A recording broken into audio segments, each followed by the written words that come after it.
what the governor said is unconstitutional, it is illegal, it is irresponsible, and it's largely illiterate.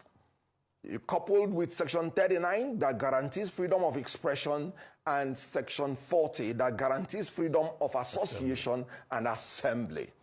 Having said that as a lawyer, let me talk as an opposition leader. This is a direct attack, threat, intimidation of opposition leaders. Recall that Adams Oshomole blocked airports. Even the Minister of Aviation noted that what he did was wrong, yet nobody threatened him. Nobody locked him up.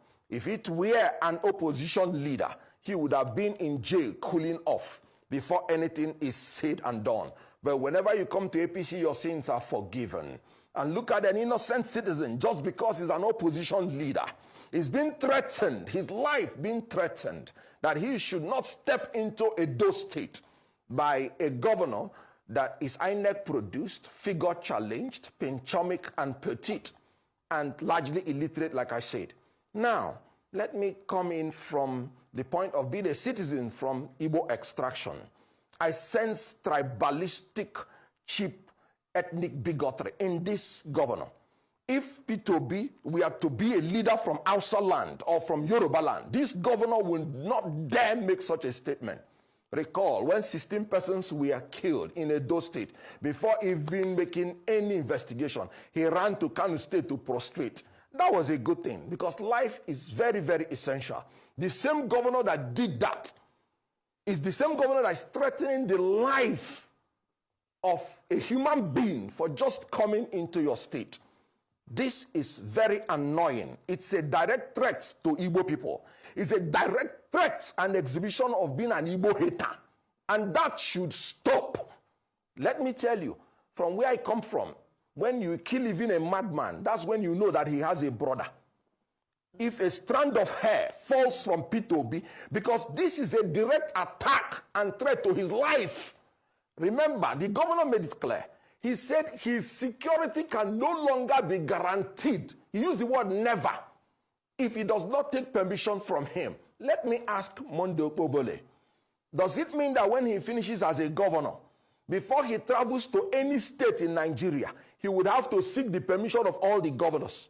Okay. Does it mean that 200 million Nigerians, before they step into Edo State, they would have to seek permission from the governor? Okay. And in the case of AMPP versus the IGP, the law has even been made clear that you don't even need permission, even when you want to embark on a protest. And I'm talking about peaceful protest. Okay. If you don't need permission when you want to embark on a protest, how can a governor be talking about permission to visit a state?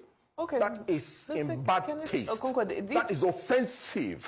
These are the questions. I reject it with everything that is within me. You know, that is why Julius Caesar said, in Julius Caesar, he said, let me have men about me that are fat, sleek-headed men, such as Monday Okpobole, who has a lean and hungry look. They think too much of themselves. He says such men are dangerous. Okay, Mr. Kenneth Okonkwo, let me step in at this point. I'm sure even if you go to his office, you wouldn't even see him. Okay, so petite and so pinchomic. Mr. Kenneth Okonkwo, we were having a very intellectual exchange. Let's maintain it at that level. Let's talk about the philanthropic aspect. What decorum has the governor maintained by threatening the life of a Nigerian citizen? I understand. What decorum by saying that he said he doesn't give shishi and that he's giving 15 million? What decorum? I totally understand. I don't maintain decorum to people who do not deserve it. Which is fully understood. But, you know, let's keep the conversation, you know, as controlled as we can. I understand your passion. It's totally valid. You're entitled to that. On the issue of philanthropy, if that governor does not apologize, I'll be on his case. Okay. If you allow me, the Chief Press Secretary also alluded to these, like you've just mentioned, to the philanthropic acts. And he was saying that there have been some incidents concerning Catholic churches in Edo State. There have been some kidnappings and some security issues. And according to Governor Okpebolo's Chief Press Secretary, he said that he was concerned that these acts of philanthropy will draw the wrong type of attention to these churches and some of their priests and parishioners that may exacerbate the security situation around them. I'd love to know your thoughts around this worrying statement, because with the state of the economy, I know people are encouraging philanthropy, but in this case, the Chief Press Secretary is saying that Mr. Peter Obi and other people should not publicize their philanthropy. What are your thoughts? Now, that can tell you how malicious the whole intention is. When the governor that was talking, you heard him use such words. He said he doesn't give shish, but he's giving 15 million. He said this and that. I want to tell you that they have even added a lie to their misdeed. Why I'm saying this is very clear. Peter Obi may have his own style of doing things. I have my own style. If you disagree with him, as I do at times, leave him to do his own thing, his own way. He is entitled to his freedoms. They are fundamental to him. If you don't like it, leave him, but not to threaten his life. How can a Peter Obi, which you know that I even quarrel with the way he does his own things, how can he pose a security threat to a state? And that reminds me, because Peter Obi has to even up his game, because the Benue State governor did almost the same thing, and Peter Obi kept quiet. And now this governor is, I'm just trying to force myself to be civil. Now this governor, again, is trying to do the same thing. So if you don't like the way he does his own things, he's entitled to it. For me, for instance, I like to do my philanthropic things, largely secret, because of my religious belief. Let your left not know what your right is doing. But somebody who is a politician may decide to do otherwise. That is his own entitlement, and you don't have the right to threaten his life. Now they are saying protocol. What do you mean by protocol? Do you need permission to go to any state? What protocol is it? Does Peter Obi appear to you as a man that can threaten anybody's life? Because he is saying that his security is not guaranteed. The primary duty of any government is to ensure the security and life of the people in your state, in your territory.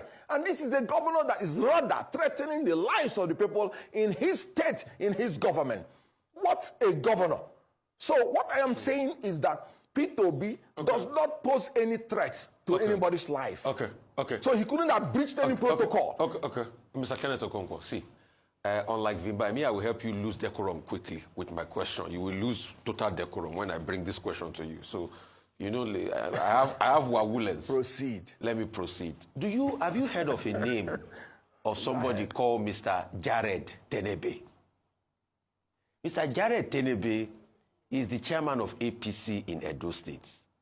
There's a video making the rounds. In fact, he said the governor, Okpebolo, was right to have threatened, to have threatened Mr. Peter Obi because of a deep-rooted hatred towards him. Those are the words of Mr. Jared Tenebe. In fact, the words of Mr. Jared Tenebe, and there's a video already circulating, were even stronger than the words of the governor. What would you say to all of this? Sorry, I don't give credence to people like that, because they're just seeking relevance. He's as inconsequential as his face looks. Please, next question. Because what am I going to talk about APC with their failed state and with their unintelligent, low IQ people? He's just seeking for relevance. Please, next question.